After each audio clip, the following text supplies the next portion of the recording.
Bismillahirrahmanirrahim. Assalamualaikum warahmatullahi wabarakatuh. Alhamdulillahirabbil alamin wa bihi nasta'inu ala umuri dunya waddin. Wassalatu wassalamu ala asrofil anbiya'i wal mursalin habibina wa mustafana Muhammadin sallallahu alaihi wasallam. Waqad qala Allahu tabaraka wa ta'ala a'udzu billahi minasyaitonir rajim. Ya ayyuhalladzina amanu taqullaha haqqa tuqatih wa la tamutunna illa wa antum muslimun. Amma ba'du, Bapak Ibu jamaah salat Isya yang insyaallah dirahmati Allah. Pertama-tama mari kita panjatkan puji dan rasa syukur kita kepada Allah atas berbagai nikmat yang Allah berikan kepada kita.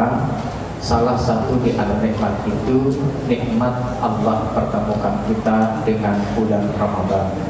Dan alhamdulillah tahun ini kita berjumpa dengan bulan Ramadan dalam keadaan sehat walafiat, dan kita sudah menjalankan kewajiban saum, dan insya Allah malam ini kembali kita akan tunaikan salah satu sunnah Nabi SAW, yaitu melaksanakan sholat sunnah tarawih secara berjamaah.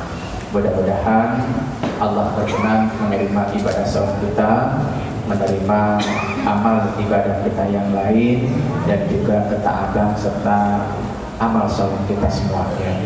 Salawat dan juga salam semoga tetap limpahkan kepada Nabi kita Muhammad sallallahu alaihi wasallam, keluarganya, sahabatnya, tabi'in dan tabi'ut tabi'in, serta seluruh umatnya hingga akhir zaman yang tetap istiqamah berpegang teguh dengan sunnah beliau sallallahu alaihi wasallam. Bapak Ibu rahimakumullah, ada dua orang sahabat Nabi yang bernama Mu'adz bin Jabal dan juga Abdullah bin Rawahah. Dua orang sahabat Nabi yang mulia itu pernah mengatakan satu buah kalimat, ijlis bina nu'min sa'atan. Kemari duduk bersama kami untuk beriman sejenak saja. Bapak Ibu rahimakumullah, bahkan di dalam literasi lain, konon Umar ibn Khattab pun sama pernah mengucapkan kalimat yang maknanya hampir mirip. Ta'al nu'min sa'atan. Bulan kemari, yuk beriman sesaat saja. Ihwabillah rahimahumullah, pemerintah sudah beberapa tahun ini mensosialisasikan yang namanya mobil listrik, yang konon mobil listrik ini ramah lingkungan dibanding kendaraan konvensional. Tapi dalam praktek mobil konvensional masih jauh lebih banyak dibanding mobil listrik. Maka pemerintah kemudian memberikan stimulus, bahkan insentif yang begitu besar agar masyarakat Indonesia beralih dari mobil listrik mobil konvensional ke mobil listrik. Pajaknya begitu murah sekali, namun dalam tanda petik masih jarang masyarakat kita yang beralih ke mobil listrik, termasuk motor. Masih lebih suka motor Honda, Yamaha dan lain-lainnya ketimbang motor listrik. Bapak Ibu rahimakumullah, banyak analisa. Salah satu di antaranya adalah kekhawatiran manakala baterainya itu lemah. Kalau mobil konvensional gampang, tinggal nyari SPBU. SPBU nggak ada, banyak yang jual bensin eceran. Sementara kalau mobil listrik, habis baterainya, di mana ngecasnya, dan perlu waktu yang cukup lumayan lama. Sehingga sekarang pabrikan mencari teknologi bagaimana cara ngecas dalam waktu yang relatif singkat, dan baterainya bisa menempuh ratusan kilo sekali ngecas. Beberapa waktu lalu sebelum muncul yang namanya motor listrik dan mobil listrik, kita disodorkan dengan alat komunikasi yang namanya handphone. Dan sampai hari ini kita mau pergi kemana saja, mesti yang kita lihat pertama adalah baterainya penuh tidak. Kemudian yang kedua, kita siapkan chargernya. Ketika chargernya nggak ke bawah, udah pusing kita. Ketika kita datang ke sebuah tempat, yang kita cari ada nggak colokan listrik. Bahkan jamaah haji yang insya Allah tahun ini akan kembali haji diselenggarakan oleh Kementerian Agama, sudah banyak yang mengkrit membuat kabel terminal yang colokan kaki 3, karena di sana rata-rata kaki 3, di sini kaki 2. Gak kebayang saat wukuf di Arafah, ketika mabit di Mina, mabit di Musdalifah, lobet handphonenya, kayaknya sudah bingung. Oke?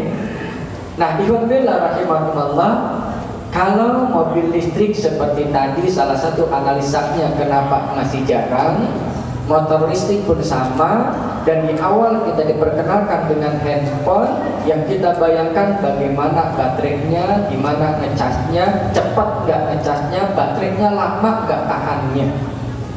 Nah, ikhwan fillah rahimakumullah, yuk kita kembali kepada diri sebagai mukmin.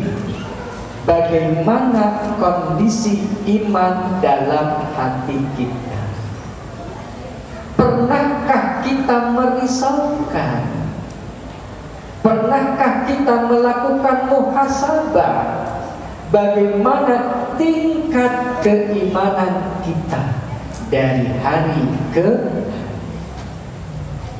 Rasulullah Shallallahu Alaihi Wasallam pernah bertutur, al-iman yazid wa yanqus.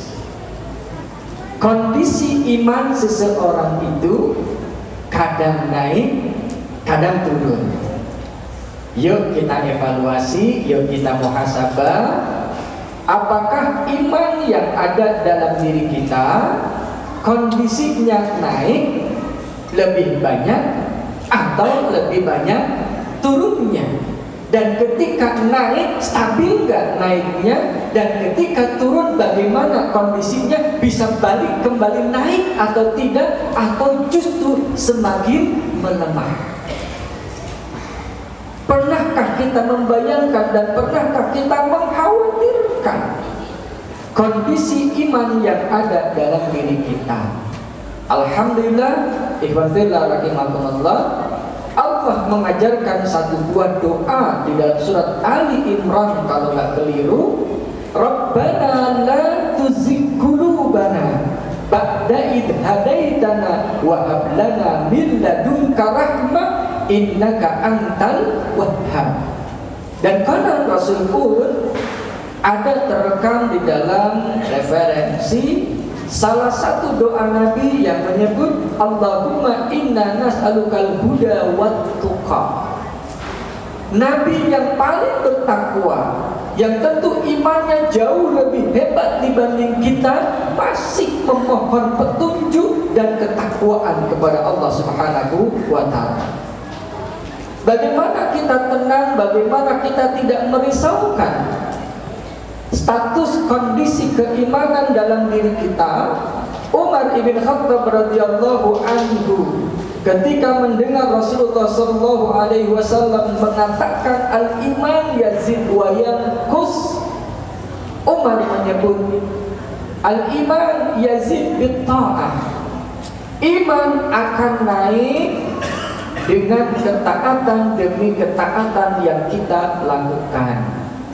Dan iman akan berturun, iman akan drop bil ma'asi, karena faktor kemaksiatan. Baik kemaksiatan itu yang langsung kita kerjakan, ataupun kemaksiatan yang tidak kita lakukan, namun kita hidup berada di lingkungan yang penuh dengan aneka ragam kemaksiatan. Hadirin ikhwati iman, sidang Jumat, sidang tarawih yang insyaallah dimati Allah Subhanahu wa taala, maka perlu kiranya kita merenungkan kata-kata Mu'adz bin Jabal dan Abdullah bin Rawahah. Ijlis bina nu'min sa'atan. Pulang kemari, yuk duduk bersama dengan kami untuk sejenak beriman kepada Allah Subhanahu wa ta'ala. Alhamdulillah, tahun 2025 kembali Allah mempertemukan kita dengan bulan Ramadan. Maka mari kita jadikan momentum Ramadan, di samping Ramadan itu ada syahrus siyam, yuk kita jadikan Ramadan momentum kita untuk mengecas iman kita. 11 bulan entah kemana, 11 bulan entah apa yang kita lakukan, 11 bulan entah dengan siapa kita bergaul. Yuk di bulan Ramadan kita duduk di rumah-rumah Allah bersama dengan orang-orang yang saleh untuk menguatkan iman kita kepada Allah Subhanahu wa ta'ala. Betapa indah, betapa nikmat, betapa nyaman. Tadi kita sholat isya berjamaah disuguhkan ayat yang terakhir dari surat Al-Baqarah. Bacaannya bagus, hafalannya luar biasa, masjidnya sudah nyaman. Mudah-mudahan Allah berikan pahala jariah untuk yang berkontribusi terhadap masjid ini, baik yang besar maupun yang kecil, yang langsung maupun yang tidak langsung. Karena ini membuat kita semua sekarang nyaman. Ibadah sholat menjadi nyaman. Masya Allah, tadi 3 ayat terakhir dari surat Al-Baqarah diperlihatkan kepada kita. Dan bila kita merujuk kepada ayat yang lain, apabila dibacakan ayat-ayat Allah, wajilat qulubuhum, bergetar hatinya. Maka mari jadikan momentum Ramadan untuk menguatkan iman kita kepada Allah, sehingga beberapa bulan ke depan kita masih kuat imannya berhadapan dengan aneka ragam tantangan, hambatan, dan rintangan. Hadirin ikhwati iman, sidang tarawih yang insyaallah dirahmati Allah Subhanahu wa ta'ala. Mungkin beberapa waktu lalu kita jarang melangkahkan kaki ke masjid. Alhamdulillah, Ramadan mendorong kita semua, suasana gembiar yang ada, kita hadir ke tempat ini. Selain bulan Ramadan, Masya Allah, kita lupa untuk berinteraksi dengan firman Allah Subhanahu wa ta'ala. Di bulan Ramadan mungkin kita belum tergerak hati berinteraksi dengan firman Allah. Setidaknya nuansa Ramadan terus menggema kalimat-kalimat firman Allah yang dibacakan oleh orang, telinga kita mendengarnya. Insya Allah itu pun menguatkan iman kita. Di luar Ramadan, Masya Allah, jarang kita berinteraksi dengan orang yang saleh. Mungkin saja dengan keluarga yang terdekat pun kita jarang dekat. Ramadan, Masya Allah, kita bisa sahur bersama, kita bisa buka bersama, kita bisa berdoa munajat bersama kepada Allah Subhanahu wa ta'ala. Ini momentum yang luar biasa. Yuk kita jadikan Ramadan ini momentum untuk kita mengecas iman kita, mengecas ibadah kita, mengecas semangat kita sebagai pribadi-pribadi muslim, seperti pesan Abdullah bin Rawahah dan Mu'adz bin Jabal kepada salah satu sahabatnya, ijlis bina nu'min sa'atan. Alhamdulillah rahmatullah, barangkali itu saja ya, karena syariat yang ada adalah qiyam Ramadan. Kultum hanya sebatas penyerta yang mudah-mudahan dengan kultum ini kemudian menambah ilmu kita, bertambah hidayah kita, bertambah kuat iman kita kepada Allah Subhanahu wa ta'ala. Mudah-mudahan momentum Ramadan mendekatkan kita kepada Allah Subhanahu wa ta'ala, mendekatkan kita dengan orang-orang yang kita cintai, mendekatkan kembali kita dengan orang-orang yang saleh, dan mudah-mudahan iman kita semakin kuat, semakin kokoh. Tantangan, rintangan, hambatan iman yang ada di hadapan kita, insya Allah mudah-mudahan bisa kita hadapi, dan mudah-mudahan Allah berkenan mencabut nyawa kita semua dalam keadaan beriman kepada Allah Subhanahu wa ta'ala. Subhanakallah wa bihamdik, asyhadu an la ilaha illa anta, astaghfiruka wa atubu ilaik. Assalamualaikum warahmatullahi wabarakatuh.